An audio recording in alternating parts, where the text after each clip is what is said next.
माननीय सीपी सिंह जी ने ये अपने वक्तव्य में कहा है कि ये यूट्यूबर्स आते हैं और दूसरे लोगों से टिप्पणी करवाते हैं, हमारी रिपोर्टिंग नहीं करते हैं, हमको नेगेटिव दिखाते हैं। अरे भाई, आपने क्या कर दिया पत्रकारों के लिए? आपने कब एक प्रेस कॉन्फ्रेंस की है जब आपने बुलाया हो पत्रकारों को? समाजवादी पार्टी को देखिए प्रेस कॉन्फ्रेंस करते हैं, कांग्रेस को देखिए वो प्रेस कॉन्फ्रेंस करते हैं, बीजेपी को देखिए वो प्रेस कॉन्फ्रेंस करते हैं, आम आदमी पार्टी को देखिए वो प्रेस कॉन्फ्रेंस करते हैं और बड़े सम्मान से पत्रकारों को बुलाते हैं। एक आप हैं दिल्ली के अंदर रहते हुए दिल्ली के पत्रकारों को कभी नहीं बुलाते। व्हाट्सएप पे मैसेज कर देंगे, पत्रकार तुम्हारे बाप के नौकर तुमको कवर करने के लिए चले जाएंगे। साथियों नमस्कार, मैं हूं जयराम और आप देख रहे हैं फर्स्ट टॉक। आज हमारे बीच में हैं एक ऐसे पत्रकार जो SC ST OBC माइनॉरिटी गरीब तबका जो पिछड़ा लोग हैं उनकी आवाज़ को बड़ी बुलंदी के साथ अपने यूट्यूब के माध्यम से उठाते हैं। जाना माना नाम है, देश का नाम है मनोज अंतानी। मनोज अंतानी एक ऐसे व्यक्ति हैं जिन्होंने दलित समाज के कई संगठनों को ऊपर उठाने में, यानी मीडिया के माध्यम से ऊपर उठाने में अपना बहुत बड़ा योगदान दिया है और कई संगठनों के साथ जुड़े भी हैं। जुड़े क्या हैं, कई संगठनों ने इनको जोड़ लिया अपने आप में कि मनोज अंतानी जी आप हमारे संगठनों से जुड़ जाइए। ये तो मीडिया के लोग हैं, इनका तो सारे संगठन के लिए बराबर काम करते हैं, लेकिन कई संगठन इन्होंने जोड़ लिया अपने साथ में। लेकिन पिछले दिनों गोरखपुर में जब ये एक न्यूज़ कवरेज करने गए थे अपने यूट्यूब के लिए, अपने कार्यक्रम बनाने के लिए, तो वहाँ किन कारणों से इनको जेल भेजा गया, एक तो हम उसके बारे में जानेंगे। पहले उसी के बारे में चर्चा करते हैं कि वहाँ ऐसा क्या घटित हुआ। यहाँ दिल्ली में तो पत्रकारों के घर छापे लगातार डाले जा रहे हैं केंद्र सरकार के द्वारा, ED द्वारा, लेकिन उत्तर प्रदेश में भी पत्रकारों की हालत बहुत अच्छी नहीं है। बहुत सारे पत्रकार जेल में हैं, तो ये भी जेल में कुछ दिन काट के आए हैं। तो जानते हैं वहाँ ऐसा क्या घटित हुआ और क्यों ऐसी नौबत आ गई कि इनको जेल जाना पड़ा। मनोज जी, कैसा क्या वहाँ पर हुआ? सबसे पहले तो जयराम जी आपका धन्यवाद, आपके सभी दर्शकों का धन्यवाद कि आपने अपने मंच पर मुझे जगह दी और कम से कम इस बात को जन जन तक पहुंचाने के लिए आप आगे आए।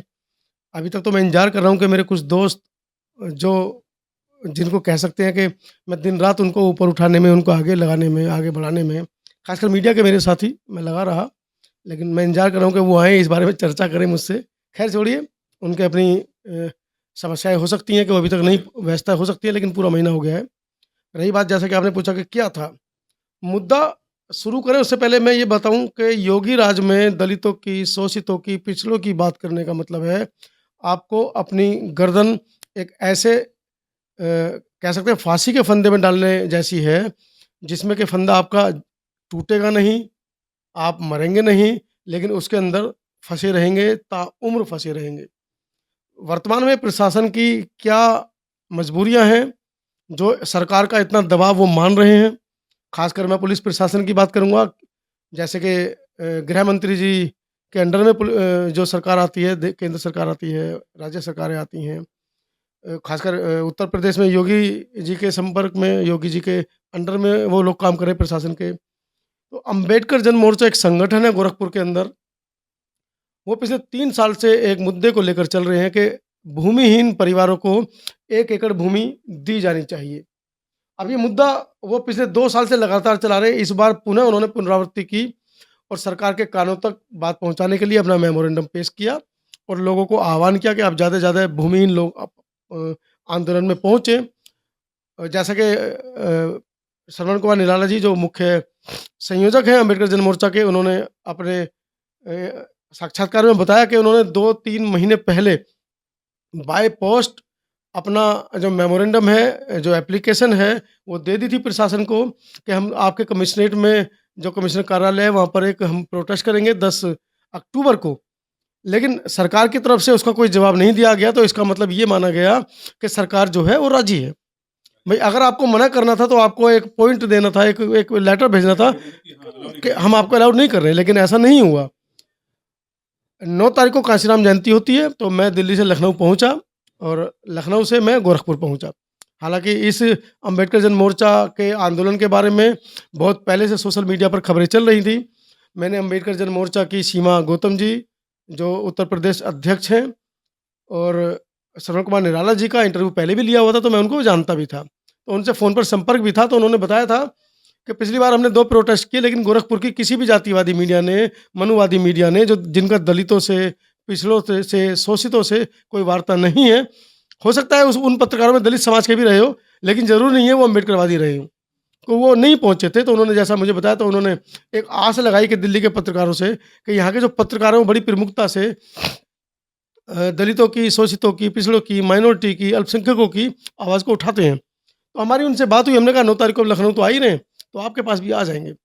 तो दिल्ली से हम लगभग 5-6 पत्रकार लोग वहाँ पहुँचे और सुबह 9 साढ़े 9 बजे जब हम वहाँ पहुँचे तो लगभग 8-9 हज़ार से ज़्यादा महिलाएँ उस पार्क में थीं, कमिश्नर कार्यालय के अंदर, और प्रोटेस्ट चल रहा था। पुलिस प्रशासन जो बाहर से महिलाएँ जो मेन एंट्री से अंदर कर रही थी कमिश्नरेट के अंदर, उनको रोकने में लगा हुआ था। तो जब हम वहाँ पहुँचे, हमने उस दृश्य देखा, तो हमसे रहा नहीं गया। हमने सीधा जो वहाँ पर प्रशासनिक अधिकारी थे, हमने उनसे सवाल पूछा कि आप इन महिलाओं को क्यों रोक रहे हैं? क्या ये महिलाएँ किसी जुर्म में हैं जो आप इनको पहचान रहे हैं, या इनके पास कोई आपत्तिजनक वस्तुएँ हैं, बम है, बंदूक है, पिस्टल है, कमिश्नर कार्यालय में एक पर्चा लेकर आई हैं, अपना आवेदन लेकर ये महिलाएँ आई हैं, आप इन्हें क्यों रोक रहे हैं? तो मैंने जब मीडिया को देखा, उन्होंने 4-5 हम मीडियाकर्मी दिल्ली से पहुँचे थे, तो मीडिया को देखकर उन्होंने तुरंत बैकफुट पर आए और सभी महिलाओं को जाने दिया गया। पहली बात तो चर्चा यहीं से शुरू हो गई कि ये लड़का कौन है जो हमसे सवाल पूछ रहा है। उसके बाद जिस समय अम्बेडकर का जनमोर्चा का जब कार्यक्रम चल रहा था, मंच चल रहा था, तो बीच में वहाँ पर कैंट थाने के थानाध्यक्ष मिश्रा जी और वहाँ पर कुछ आला अधिकारी, शायद कमिश्नर साहब के या कमिश्नर साहब ही थे, तो वो लोग खड़े हुए थे। तो मैंने उनसे फिर सवाल ये पूछ लिया कि लोग 2-2 बार आ चुके हैं, आप लोगों को 2-2 बार अपना प्रार्थना पत्र दिया है, वो दोनों आपने लंबित कर दिए, कूड़े में डाल दिए। अब तीसरी बार ये देंगे तो क्या आप उसके ऊपर कार्रवाई करेंगे?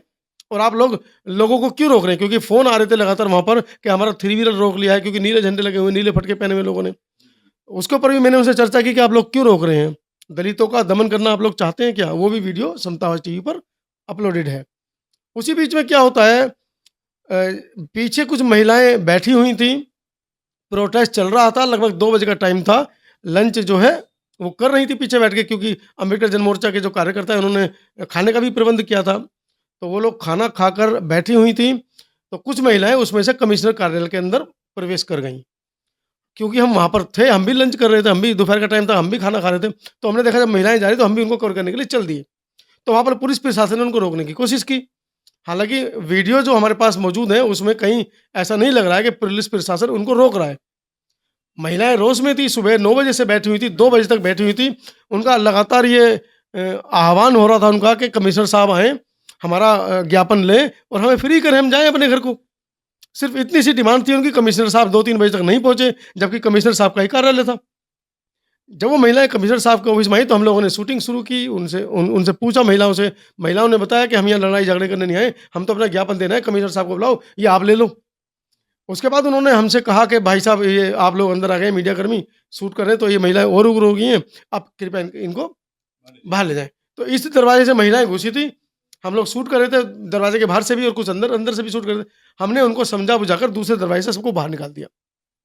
तो वहाँ पर एक अफरा-तफरी का माहौल ऐसा मचा कि पुलिस प्रशासन की तरफ से ये कहा गया, "अरे, अरे, अरे, अरे! अंदर घुस के तोड़-फोड़ हो गई।" ये हो गया, वो उसके बाद वो सब महिलाएँ जो हैं वापस पार्क में आंदोलन में चली गईं। इसी बीच में दिल्ली से राहुल नागपाल जी पहुँचे थे वहाँ पर, तो उनकी आईडी जब ये महिलाओं की अफरा-तफरी चल रही थी, तो आईपीएस मानुष पारिक साहब ने उनकी आईडी छीन ली। जो उनकी आईडी थी, माइक वाली आईडी, वो छीन ली। और जब हम महिलाओं के साथ बाहर निकल रहे थे तो नागपाल जी ने कहा, "अंतानी जी मेरी आईडी छीन ली इन्होंने।" मैंने, "किसने छीन ली?" बोले, "ये खड़े हैं।" मैंने कहा, "ये तो आईपीएस फारूक साहब हैं।" मैं गया उनके पास, मैंने कहा, "आप जानते हैं आपने आईडी छीनी है, क्यों छीनी है आपने आईडी?" बोले, "इनकी वो चाहिए आईडी।" मैंने कहा, "ये पत्रकार की आईडी तो यही है माइक। आप आईडी का किससे मतलब समझते हैं? आपको प्रिंट चाहिए, क्या चाहिए? प्रेस कार्ड चाहिए, क्या चाहिए आपको? और आप जानते हैं आपने किसकी आईडी छीनी है? वर्ष का सर्वश्रेष्ठ पत्रकार होने का इनको अवार्ड मिल चुका है, आपने ऐसे पत्रकार की आईडी छीन ली?" तो उन्हें लगा कि यार मुझसे गलती हो गई है। उन्होंने तुरंत आईडी मँगाई, राहुल नागपाल जी को आईडी उन्होंने दे दी। उसी बीच में वो थोड़ा-सा जब तक ये बात नहीं हुई थी, तो वो थोड़ा-सा उग्र हुए कि तुमने भीड़ को उकसा दिया, ये कर दिया, वो कर दिया। तो मुझे लगा कि इस तरीके से बात बनेगी नहीं। मैंने कहा, पत्रकारों का आप यहाँ पर अपमान कर रहे हैं, सब पत्रकार नीचे बैठ जाइए। हम सब लोग ज़मीन पर बैठ गए, हमने योगी पुलिस मुर्दाबाद के नारे लगाए। जब ये प्रकरण चला 1-2 मिनट, तो उसके बाद उन्हें लगा कि मुझसे गलती हो गई, उन्होंने तुरंत आईडी मँगाई, राहुल नागपाल जी से माफ़ी माँगी। तीसरा प्रकरण ये हो गया। उनको लगा कि 3-3 बार हमारी अवहेलना हो गई है, हमारा कहीं न कहीं अपमान हुआ है। वो उसको पर्सनल ले गए। उसके बाद रात को 10 बजे जब कमिश्नर साहब आए, जब उन्होंने ज्ञापन सौंपा, तो उस समय भी वहाँ मीडियाकर्मी थे। तो उनको लगा कि ये कौन मीडियाकर्मी है जो सुबह 10 बजे से रात को 10 बजे तक जमे हुए हैं, जबकि हमारे यहाँ के मीडियाकर्मी तो आते हैं, माइक लगाते हैं, पूछते हैं, भाग जाते हैं। जब हमको 10 तारीख को जब हम 10 बजे, पहले तो हम शाम को 5-6 बजे होटल चले गए थे नाश्ता-वास्ता करने के लिए। हमें लगा कि आंदोलन अभी तक चल रहा है, रात को भी चल रहा है, चलो रात को भी कवर कर लेते हैं। हम रात का भी कवर करके जब हम पहुँचे सीधा होटल, तो लगभग 11:30 बजे होटल का नॉकआउट किया, गेट किसी ने नॉक किया, कुंडी सीधी लगी हुई थी, वो नीचे गिर गई। कुंडी लगी हुई नहीं थी, अपने आप कुंडी नीचे गिर गई, तो गेट खुला, हमारी आँखें खुली, कौन है भाई? आए, लगभग 15-16 पुलिसकर्मी थे, 2-3 लेडीज़ पुलिसकर्मी थी उसमें। उन्होंने कहा, "सर, आपसे ज़रा कुछ बातचीत करनी है।" मैंने, "किस सिलसिले में?" लाइट जलाई, हमने कहा, "हम 3 पत्रकार हैं, यहाँ होटल का रूम है, यहाँ पे कोई अवैध काम तो हो नहीं रहा है।" हम समझ नहीं पाए थे तब तक ये उस प्रकरण में हमको लेने आए हैं। हमने अपनी आईडी दिखाई तो उन्होंने देखा पत्रकार, मेरे साथ रमेश चंद्र थे भारती जी, उनका भी पत्रकार की आईडी, मेरे साथ संतोष अम्बेश थे, उनकी भी पत्रकार की आईडी, तीनों की पत्रकार की आईडी देखी, वो बाहर निकले, उन्होंने फ़ोन करके बताया कि ऐसे-इस तरीके से 3 पत्रकार हैं और ये हैं। तो उसमें क्योंकि हमारे दोपहर में फ़ोटो खींच चुके थे, वीडियो बन चुकी थी, तो उनके पास सबूत थे कि ये लड़का ज़रूर चाहिए, चश्मे वाला, इसको ज़रूर लाओ। जब उन्होंने हमारी आईडी का फ़ोटो खींच के भेजा, बोले, "हाँ, ले आओ।" तो हम तीनों को रात को ही 10 बजे ले जाकर साढ़े 11-12 बजे के बीच में कैंट थाना ले जाया गया। वहाँ पर हम लोग इंतज़ार करते हैं। उसके बाद लगभग 2:30 बजे दिल्ली से डॉक्टर रामू सिद्धार्थ, और रामू सिद्धार्थ हमसे पहले वहाँ बैठे हुए थे। उनको भी होटल से उठाया गया था 10 तारीख की रात को ही, और लगभग 2:30 बजे अम्बेडकर जन मोर्चा के मुख्य संयोजक श्रवण कुमार निराला जी, उनको लाया गया।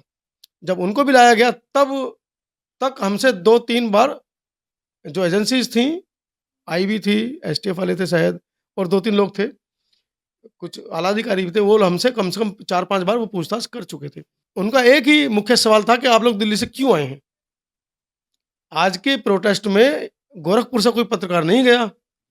दिल्ली से आप लोग कैसे आ गए? वो भी सुबह से लेके शाम तक खड़े रहे। तो मैंने उन्होंने बार-बार पूछा कि किसके माध्यम से आए हो? किसने भेजा है? क्या आपका काम करने का तरीका है? तो मानुष पारीक जो थे आईपीएस, वो दिल्ली में रह चुके थे। तो उन्होंने हमसे बात की, उन्होंने बताया कि दिल्ली के पत्रकारों को मैंने देखा है, मैं दिल्ली में रहा हूँ, पोस्टिंग रही है। मैंने भी उनको याद दिलाया कि हम भी आपसे मिले थे एक बार आके, संसद मार्ग में हमें एक प्रोटेस्ट के लिए ज्ञापन देना था, करना था, तो उसके लिए आपसे मुलाकात हुई थी, तो वो पहचाने। लेकिन उनके ऊपर भी ऊपर से प्रेशर था, और 10 तारीख को योगी जी गोरखपुर में थे, और जब उनको पता चला कि लगभग 50,000 लोग इकट्ठा हुए हैं कमिश्नर कार्यालय में, तो उनके भी आनन-फानन में हाथ-पैर फूले। तो वहाँ से भी उसकी मॉनिटरिंग हो रही थी कि जो भी मिले उठाओ और सीधा जेल में इनको डालना है। तो 3 दिन तक हमसे लगातार पूछताछ होती रही, 3 दिन तक हम थाने में बैठे रहे। 10 तारीख की रात को हमको उठाया गया, और 13 तारीख की रात को हमको लगभग 6 बजे मजिस्ट्रेट के सामने प्रस्तुत किया गया। वहाँ पर उन्होंने किसी की कंप्लेंट दिखाई कि राकेश शर्मा है, किसी का गला दबाने की कोशिश की गई, तब हमको पता चला कि 307 भी हम पे लगी है। जो आईओ थे वो आगे खड़े थे, हमको पीछे कर दिया गया। लेकिन जैसे ही जज साहब ने कहा कि ये क्या इसमें डॉक्टरी रिपोर्ट तो है नहीं, जो आप लाए हो इसमें डॉक्टरी रिपोर्ट तो है नहीं, इनके सिर्फ़ गले में खराश दिख रही है। गला दबाने का मतलब है, मैं तुरंत उनका आगे हाँ, तो मैंने तुरंत जज साहब से कहा, "जज साहब, इन्हीं की सुनोगे, हमारी भी सुनोगे?"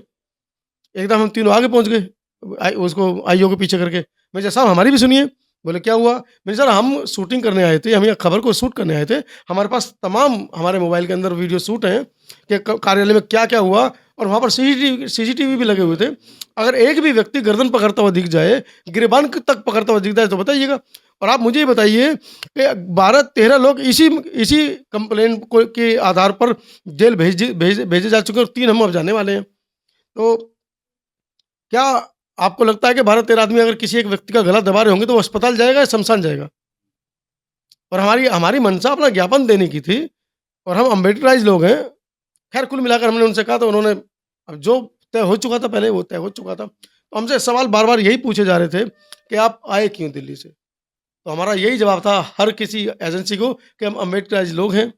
व्हाट्सएप पे, सोशल मीडिया पे, फेसबुक पे, जहाँ कहीं भी बाबा साहब की फ़ोटो लगा हुआ कोई पोस्ट हमको दिख जाती है, तो हम स्वयं उठकर पहुँच जाते हैं। और रही खर्चे की बात, 200-250 रुपए का जनरल का टिकट आता है, रात को बैठो, सुबह को उतर जाओ, शाम को बैठो, वापस चले जाओ। हाँ, आप जेल गए, कितने दिन जेल में रहे? जी। लगभग कितने दिन जेल में रहे आप? 23 दिन। 23 दिन जेल में। जी, 23 दिन जब जेल से वापस आए हैं, आपने तो कई संगठनों को जी, आपने सोशल मीडिया के माध्यम से कहाँ से कहाँ उठा पहुँचा दिया। कई संगठन ऐसे हैं, कई संगठन ऐसे भी हैं जिन्होंने आपको अपने यहाँ पद भी दिया हुआ है। जी, आप उनसे जुड़े भी हैं। बिल्कुल। लेकिन हम दिल्ली में थे, हमने देखा कि कोई भी संगठन, खासकर दिल्ली एनसीआर में, जी, तो 100% संगठन आपको जानते हैं। कोई भी संगठन का व्यक्ति सड़क पे नहीं रहा। जी। उसके पीछे क्या वजह मानते हैं? सोशल मीडिया पर समता आवाज़ टीवी बहुजनों का सबसे पहला चैनल माना जाता है और समता आवाज़ टीवी ने लगभग पूरे देश को सोशल मीडिया के माध्यम से, यूट्यूब के माध्यम से लगभग 30-35 चेहरे ऐसे दिए हैं, जो इस क्षेत्र में पत्रकारिता कर रहे हैं, खासकर बहुजन समाज की पत्रकारिता को दिखा रहे हैं। चाहे वो राजनीतिक हो, सामाजिक हो, आर्थिक हो, किसी भी तरह की हो, वो पत्रकारिता कर पा रहे हैं। हमने ऐसे चेहरे तैयार किए हैं। लेकिन बड़ा दुःख हुआ, जैसा कि आपने कहा कि संगठनों के पदाधिकारी भी हैं। इस मामले में मैं धन्यवाद करना चाहूँगा माननीय केपी चौधरी साहब का, जो महासंघ के राष्ट्रीय प्रधान महासचिव हैं, जिसके अंदर देश के लगभग 55 के करीब एससी-एसटी वेलफेयर एसोसिएशंस हैं। उन्होंने माफ़ कीजिएगा, राहुल नागपाल जी को बुलाकर अपना स्टेटमेंट दिया और उस महासंघ का मुझे मीडिया प्रभारी भी बनाया गया है। वो जेल जाने के बाद कितने दिन बाद उन्हें अपना ये दिया? तीसरे चौथे दिन उन्होंने दे दिया था। उसके बाद दीदी निर्देश का भी मैं धन्यवाद करना चाहूँगा कि उन्होंने प्रेस कॉन्फ्रेंस की इस मामले में। उसके बाद मैं राजेंद्र पाल गौतम जी का भी धन्यवाद करूँगा कि वो रितु, जो दिल्ली विश्वविद्यालय में प्रोटेस्ट पे बैठी अपने न्याय की माँग कर रही हैं, उनके प्रोटेस्ट में पूर्व सांसद और वर्तमान में विधायक माननीय राजेंद्र पाल गौतम जी ने भी बयान रखा। हालाँकि रितु जी उस ओर ध्यान नहीं दे पाईं। हाँ, तो जब मैं अभी 3-4 दिन पहले रितु जी के प्रोटेस्ट में गया था, कुछ लोग मुंबई और दूसरे प्रदेशों से आए थे, लॉर्ड बुद्धा एजुकेशन सोसाइटी के लोग आए थे, तो मुझे पता चला, मैं भी उनको साक्षात्कार लेने गया। तब मैंने प्रोफ़ेसर रितु को बताया कि हम लोग 22 दिन 23 दिन जेल में थे, इसीलिए आपके इस प्रोटेस्ट को कवर करने नहीं आ पाए। तो उन्होंने कहा है, माय गॉड! मतलब 2 महीने हो चुके, तो प्रोफ़ेसर रितु तक को नहीं पता कि हम लोग, ये कमी किसकी रही, जो हमारे साथी थे। जो संगठन अपने आप को हम देख रहे हैं कि बहुजन के बहुत सारे संगठन ऐसे हैं कि बहुजन से पैसा इकट्ठा करते हैं, जी। अपने आप का प्रचार करते हैं। लेकिन उसके बावजूद भी ऐसा कोई संगठन सड़क पे नहीं दिखा, जिन्होंने सड़क पे खड़ा होकर के आवाज़ आपकी आपकी आवाज़ उठाई हो। ऐसा आपको क्या लगा? क्या संगठन केवल व्यक्तिगत प्रचार कर रहे हैं या इसमें क्या दिखता है आपको? मैंने इस बात का बिल्कुल बुरा नहीं माना है कि किसी संगठन ने हमारे लिए आवाज़ उठाई या ना उठाई। मेरा मानना है कि हमें अपना बेस्ट दिखाना है, दूसरा हमारे लिए क्या करता है, क्या नहीं कर सकता है। बहुत से संगठन हैं जिनकी मैंने फ़ोटोग्राफ़ी की, वीडियोग्राफ़ी की, जिनको मैंने शूट किया और लोगों ने वो वीडियो दिखा-दिखा कर दूसरे लोगों को प्रभावित किया कि देखिए, दिल्ली से पत्रकार आते हैं हमारे कार्यक्रम में, हमको शूट करते हैं और ये है, दुनिया भर की चीज़ें हैं। एक एक छोटा-सा संस्मरण मुझे याद आता है। हमारे समाज के एक चैनल है, बड़ा चैनल है, उनके साथ रेलवे पुलिस ने कुछ बदतमीज़ी कर दी थी रात को, और यहाँ तक भी उन्होंने बताया था कि उनके साथ मार-पिटाई की गई, उनके मुँह में पेशाब तक करने की कोशिश की गई थी।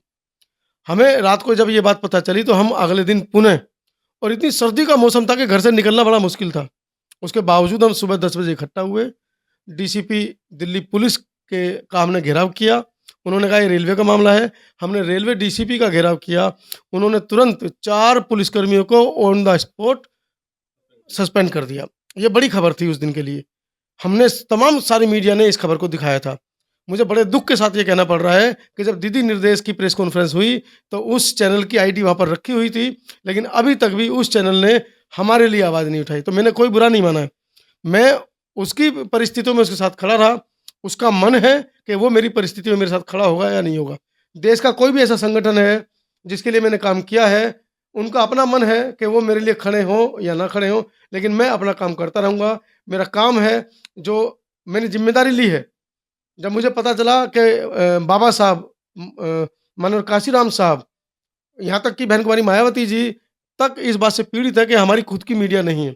बाबा साहब 100 साल पहले कहते थे कि हमारी मीडिया नहीं है, हमारा प्रचार-प्रसार नहीं हो रहा है। माननीय काशीराम साहब इस बात को कहते थे, और ये जब ज़िम्मेदारी, जब मैंने बहुजन महापुरुषों को पढ़ा, तब मुझे समझ में आया कि मुझे ये काम कर सकता हूँ, क्योंकि कैमरे की नॉलेज मुझे है, एडिटिंग की नॉलेज मुझे, मेरी जेब से कुछ लगने वाला नहीं है। तो मैंने इस काम को किया, तो ये काम मैंने स्वेच्छा से लिया है। अब कोई संगठन मेरे लिए आवाज़ उठाए या ना उठाए, उनका बहुत-बहुत धन्यवाद है, और जिन्होंने उठाया है, उनका तो बहुत बारंबार धन्यवाद है कि आप लोगों ने मेरी आवाज़ को उठाई। ख़ासकर जितने भी बहुजन मीडिया कर्मी हैं, जितने भी बहुजन समाज के संगठन हैं। अभी कल परसों की बात है, वैभव कुमार जो डीएनएन न्यूज़ चैनल से हैं, उन्होंने एक रिपोर्टिंग की है। उस रिपोर्टिंग में उन्होंने पूछा है कि बहुजन पत्रकार 5 राज्यों में अभी चुनाव हुए हैं, बहुजन पत्रकार कहाँ हैं? बड़े-बड़े बहुजन पत्रकार कहाँ हैं, जो अपने आप को कहते हैं हम बहुजन पत्रकार हैं, कम से कम उनको रिपोर्टिंग बहुजन समाज पार्टी की करनी चाहिए। मैंने उनकी बात का भी बुरा नहीं माना।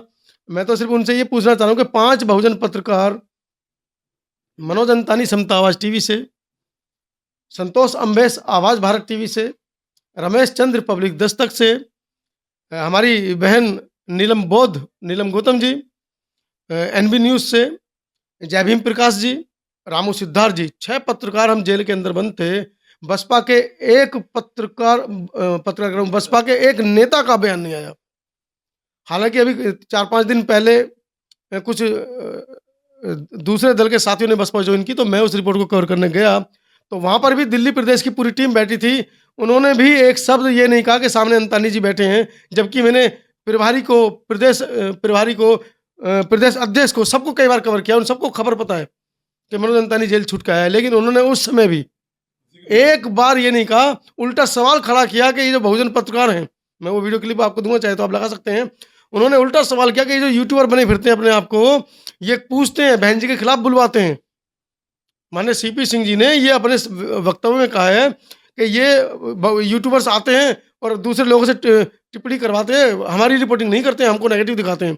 अरे भाई, आपने क्या कर दिया पत्रकारों के लिए? आपने कब एक प्रेस कॉन्फ्रेंस की है, जब आपने बुलाया हो पत्रकारों को? समाजवादी पार्टी को देखिए, प्रेस कॉन्फ्रेंस करते हैं। कांग्रेस को देखिए, वो प्रेस कॉन्फ्रेंस करते हैं। बीजेपी को देखिए, वो प्रेस कॉन्फ्रेंस करते हैं। आम आदमी पार्टी को देखिए, वो प्रेस कॉन्फ्रेंस करते हैं और बड़े सम्मान से पत्रकारों को बुलाते हैं। एक आप हैं, दिल्ली के अंदर रहते हुए दिल्ली के पत्रकारों को कभी नहीं बुलाते। व्हाट्सएप पे मैसेज कर देंगे, पत्रकार तुम्हारे बाप के नौकर हैं, तुमको कवर करने के लिए चले जाएँगे। एक फ्रांसीसी फ़िल्म डायरेक्टर को भी अरेस्ट किया गया, जो दलितों की दशा और दिशा को शूट करने के लिए यहाँ भारत में आए हुए थे। इसमें दारापुरी साहब जो पूर्व डीआईजी हैं, उनको अरेस्ट किया गया। सीमा गौतम के नाम पे तो लगभग 13 लोगों के नाम पे अज्ञात में डाला गया। उनमें किस-किस को पकड़ते, किस-किस को नहीं पकड़ते, वो उनके ऊपर है। लेकिन मैं फिर भी धन्यवाद करना चाहूँगा, जो जेल के अंदर जो बंदी थे, उनका जो व्यवहार था, हमारे प्रति बड़ा अच्छा रहा, क्योंकि उनको पता था कि आंदोलन के लिए ये लोग आए हैं। और इतना प्रभाव रहा कि जब हम वहाँ से निकले, तो बहुत से लोगों ने गले मिलकर, बहुत से लोगों ने पैर छूकर, जय भीम बोलकर हमारा अभिवादन किया, हमको वहाँ से विदा किया। तो ये एक सुखद अनुभव, 22 दिन की जो हमारी जेल यात्रा थी, 23 दिन की, उसका जो आखिरी दिन था, वो हमारे लिए बड़ा ज़बरदस्त रहा कि साथियों ने मिलकर हमको। एक सवाल लास्ट में पूछूंगा मैं जी। कि मतलब महीने से 2-4 दिन कम ही रहे जी, आप जी, जेल में, जी। योगी जी का धन्यवाद करेंगे? बिल्कुल योगी जी का धन्यवाद करेंगे। योगी जी का धन्यवाद बनता है। गोरखपुर प्रशासन से जब बातें चल रही थीं और जब जेल के अंदर हम पहुँचे, तो हमें लगा कि जो दोनों बैरिक 16 16 बी की मैं बात कर रहा हूँ, बाकी बैरिकों का भी यही हाल रहा होगा। दोनों बैरिक में हालाँकि पूरी जेल 850 लोगों के लिए बनी थी और उसमें लगभग 2500 कैदी उसके अंदर बंद थे और वहाँ पर जो कैदी थे, उनमें से लगभग 80% एससी, एसटी, ओबीसी माइनॉरिटी समाज के थे। किसी भी मतलब मोस्टली जो बंदी थे वहाँ पर, वो ये कह रहे थे हमने कुछ नहीं किया, हम वहाँ पर खड़े थे। बस पुलिस ने पकड़ा, चालान काटा गैंगस्टर में। कोई अगर कोल्ड ड्रिंक भी पी रहा है या सिगरेट पी रहा था और पीछे कुछ चोरी-वोरी हो गई और सीसीटीवी में आ गया, तो उसको भी गैंगस्टर में, सिर्फ़ इसलिए कि जब 2024 में चुनाव होगा तो उत्तर प्रदेश में हम आंकड़ा दिखाएँगे कि हमने इतने गैंगस्टर को पकड़ा, हमने इतने चोरी वालों को पकड़ा, लेकिन वो मामले सॉल्व हुए या नहीं हुए, ये नहीं बताएँगे। तो योगी जी का तो इसलिए धन्यवाद है कि आपने गोरखपुर के अंदर जो तांडव मचा रखा है, अपने प्रशासनिक अधिकारियों के माध्यम से उसको थोड़ा नकेल कसें, उस पे थोड़ा अमल करें। ख़ासकर 30 से नीचे-नीचे 15 और 30 उम्र के जो बच्चे जिनको जो आप पकड़ रहे हैं, उनके भविष्य को आप ख़राब कर रहे हैं। ये मुझे लगता है कि आदेश है कि अगर इस समाज का कोई भी बच्चा दिख जाए, उसको उठा के जेल में डाल दो और 2-2 3-3 महीने तक ज़मानतें मत दो। ये बहुत मामला है। बहुत धन्यवाद मनोज जी। तो मनोज जी का साफ कहना है कि योगी जी से भी रिक्वेस्ट भी है कि खासकर युवाओं का भविष्य जो बर्बाद कर रहे हैं, उनके प्रशासन द्वारा जो बर्बाद किया जा रहा है, उनकी सेफ्टी करें, उनको बचाएं कि वो उनका भविष्य खराब ना हो। दूसरी बात, थोड़ा दुख भी है इनको कि जिन संगठनों के लिए लगातार मनोज जी आवाज़ उठा रहे हैं, उठाते आए हैं और कह भी रहे हैं कि उठाते भी रहेंगे, उनका काम वो जाने, हमारा जो काम है वो हम करते रहेंगे। लेकिन हम उस संगठनों से ज़रूर ये बात कहेंगे कि बहुत सारे संगठन मैंने भी देखे हैं ऐसे संगठन कि जिनको मनोज अंतानी ने और कई सारे पत्रकार हैं, बहुत नीचे से ऊपर तक पहुँचा दिया है। आज वो संगठन इनके जेल जाने के बाद इनसे कन्नी काट गए हैं। इनकी आवाज़ तक उन्होंने अपने मंच से उठाने की कोशिश नहीं की। दिल्ली एनसीआर में खासकर मनोज अंतानी का जाना-पहचाना नाम है। शायद कोई संगठन ऐसा हो या कोई बहुजन नेता ऐसा हो जिनको नहीं जानता है। लेकिन एक भी संगठन सड़क पर खड़ा नहीं हुआ इनकी आवाज़ को बुलंद करने के लिए सरकार के खिलाफ। तमाम संगठन केवल केवल मैं तो यही कहूँगा कि अपने व्यक्तिगत तौर पर अपने व्यक्तित्व को चमकाने के लिए ही संगठन बना के बैठे हुए हैं। वो बहुजन की आवाज़ कितनी उठा रहे हैं ये आपको सोचना है। हाँ, तो आज के कार्यक्रम में इतना ही, फिर चर्चा करेंगे एक और किसी नए दलित पत्रकार के साथ। तब तक के लिए नमस्कार। सभी का धन्यवाद, नमस्कार। खासकर जयराम जी आपका धन्यवाद और आपके दर्शकों से एक विनती है, हमें अपने संगठनों से कोई उम्मीद नहीं है, ना राजनीतिक से, ना सामाजिक से, किसी संगठन से हमें कोई उम्मीद नहीं है। हमें उम्मीद आप लोगों से है।